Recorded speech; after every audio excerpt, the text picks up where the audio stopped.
Buying a Denon receiver? You might be making costly mistakes. We're exposing 5 common errors that make people waste money. From choosing the wrong model to missing hidden features, these slip-ups add up. Stick around and hit subscribe so you never fall for these tech traps. Mistake number 1. Denon AVR X6700H. The Denon AVR X6700H, despite being marketed as a flagship powerhouse, comes with several frustrating issues that make many buyers feel like they've wasted a huge amount of money, often $2,500 to $3,000 depending on the region.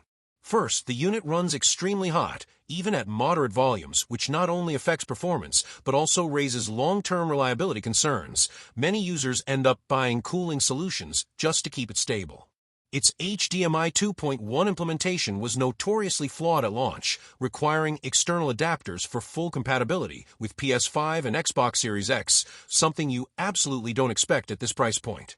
The receiver's Odyssey Multiple EQ XT32, while powerful on paper, often struggles with bass integration and room correction, leaving many users tweaking endlessly or paying extra for direct live, which isn't even included. Despite its high channel count, the X6700H can drive all channels with full power. Once you start using 11 channels, real-world wattage drops significantly, making people question why they paid flagship money for mid-tier performance. The internal build quality is good but not exceptional, and for the price, many expect higher quality preamp sections and cleaner analog stages. Firmware updates have also been known to break features temporarily, causing HDMI dropouts, networking issues, or surround glitches. When you consider that cheaper receivers now offer similar formats, Dolby Atmos, DTS, X 8K video, eARC, the X6700H starts looking like an overpriced luxury purchase with outdated design, thermal problems, and features that don't justify its premium cost. For many buyers, the hype doesn't match the actual long-term experience, and the money spent feels like a massive overinvestment for performance you can get for far less. Mistake number 2. Denon AVR X6800H. The Denon AVR X6800H, despite being a flagship powerhouse, still carries several drawbacks that make many users feel they're overspending for features they may never fully use. First, its price is extremely high, and once you factor in taxes and optional upgrades like direct live, you're easily spending over $3,000, which becomes hard to justify when mid-range receivers now offer 80% of the same features for half the price. The X6800H is also huge and heavy, making it difficult to fit into normal media cabinets, and it runs hot, meaning you'll likely need extra ventilation or a cooling fan, another hidden cost. Even with its 11.4-channel design, you still need an external amplifier to unlock all 13 channels, which feels unfair considering the premium price. Many users complain that Denon's menu system and setup interface haven't evolved, still looking outdated compared to what you'd expect from a top-tier receiver in 2025. The unit's power rating is also inflated, measured at one channel driven rather than all channels, meaning real-world power is much lower than advertised.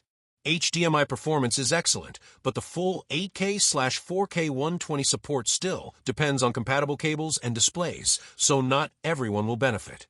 And although audio quality is fantastic, the benefits of formats like DTS, X Pro, Oro, 3D, and IMAX Enhanced only matter if you have a full, expensive speaker layout, otherwise you're paying for features you'll never hear.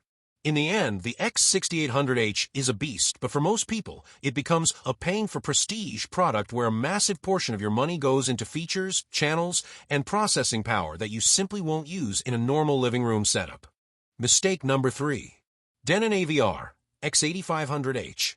The Denon AVR X8500H may look like a flagship monster on paper, but once you dig deeper, the cracks begin to show.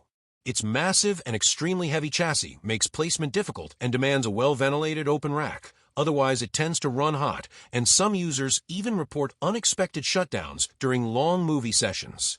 The interface and HEOS app feel outdated compared to modern streaming platforms, with occasional lag, buggy behavior, and limited control options for such an expensive product.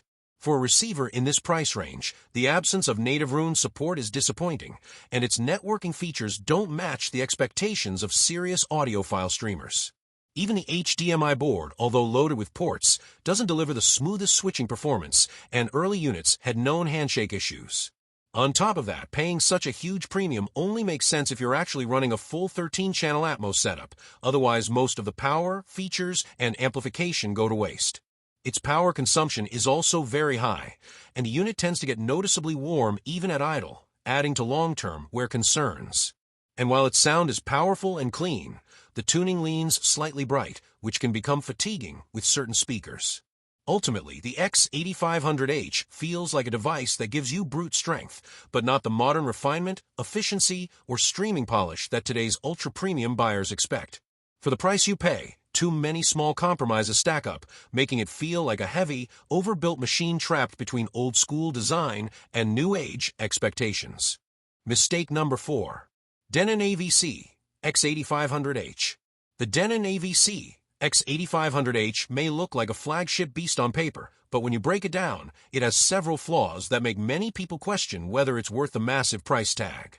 Its first major weakness is the oversized, extremely heavy chassis, which not only demands a strong AV rack, but also causes serious heat buildup, especially since this unit runs hot even at moderate volumes. For such a premium receiver, the aging HUS platform feels outdated, slow, and buggy, with app control issues that shouldn't exist on a product costing this much. Another limitation is the lack of native Roon support, a surprising omission for a flagship that claims to target serious audiophiles. Despite its 13 channels, most users will never fully utilize 13.2 setups, meaning a large portion of what you're paying for goes completely unused. The power rating also drops significantly when driving all channels, which exposes a reality that this flagship power is not as limitless as marketing suggests. Firmware updates have occasionally caused stability issues, including random shutdowns or network dropouts, something unacceptable for a premium device. And if you're not placing it in a perfectly ventilated space, overheating can become a real problem over time. Add to that the fact that new formats and HDMI revisions arrive rapidly, and this expensive machine can feel outdated faster than expected. You end up paying thousands for features you might never use, performance that doesn't always match the hype, and a design that requires perfect conditions just to operate at its best. For many buyers, that makes the AVC X8500H more of an overkill purchase than a smart investment. Even though it's powerful, it simply isn't efficient, future-proof, or user-friendly enough to justify the enormous cost. And unless you truly need 13 channels of processing, you're essentially throwing money at specs instead of real-world performance. Mistake number 5. Denon AVRX6900H. The Denon AVRX6900H, while packed with features and power, comes with several drawbacks that potential buyers should consider. First, its large size and heavy weight make it difficult to place in standard AV racks, and it demands excellent ventilation to avoid overheating. The firmware and HUS app support can sometimes be inconsistent, leading to occasional glitches with network streaming or updates. Its high price makes it a significant investment, which may not be justified unless you are fully using all 11.2 channels and advanced surround features. Additionally, Roon and other audiophile integrations are not natively supported, limiting its appeal for high-end music streaming setups. Users also report that the Odyssey Multiple EQ XT32 room calibration can require multiple adjustments to achieve optimal sound, and the unit can draw substantial power even in standby, increasing energy costs over time. For smaller rooms or simpler setups, much of its capability remains underutilized, making it an expensive overkill for those who don't need a full flagship system. Overall, while it is a powerful and versatile receiver, the Denon AVRX6900H has limitations in usability, software support, and costs that buyers need to carefully weigh. Those were the 5 costly mistakes people make with Denon receivers. Hit subscribe so you never waste money on the wrong tech again.